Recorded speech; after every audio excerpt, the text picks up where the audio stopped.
Assalamualaikum dan salam sejahtera. Nama saya Rizal Ahmad, founder Ilham Network. So, video ni adalah tentang strategi trader menggunakan supply and demand zone. Bagaimana strategi trader pro menggunakan supply and demand zone. Okey. Kalau anda pandai menggunakan supply and demand, you akan dapat consistent profit. Okey, macam trader-trader ni yang biasa, yang lama dia tak kejar pun signal. Dia tak kejar signal, dia tak ada indikator apa benda, semua benda ni tak ada indikator. Okey, dia pandai membaca market, pandai membaca candlestick. So dia takkan kejar signal, dia akan kejar zone. Apa maksud kejar zone? Bila zone dia dah tanda, dia tak peduli dah apa market nak buat kat atas tu. Biasa market buat kat atas tu ialah market untuk big trader kutip stop loss.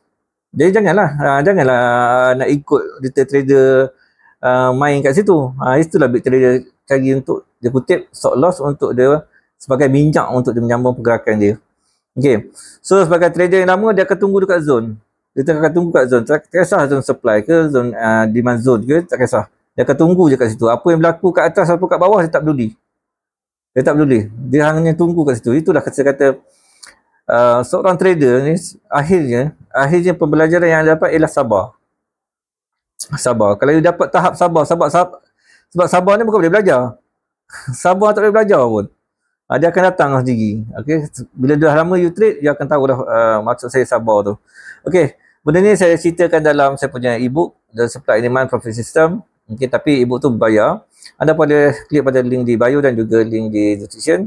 Dan saya ada bagi free gift untuk anda. Kali ini ialah tentang ebook scalping ya. Tajuk ebook tu ya Scalping Power. Itu secara percuma saya bagi. Anda boleh juga klik di link bio dan juga link di description ya. Nanti dia akan bawa anda ke Telegram saya dan anda boleh download ebook saya di situ. Dekat Telegram anda boleh tanya apa-apa soalan ya, apa-apa soalan kecuali ICT ke, SMC ke, itu saya malah jawab lah. Kalau sekadar supply and demand, support system, market structure, whatever tu, insyaAllah saya boleh jawab ya. Okay, saya akan jawab di situ. Okey, itu saja. Assalamualaikum dan salam sejahtera.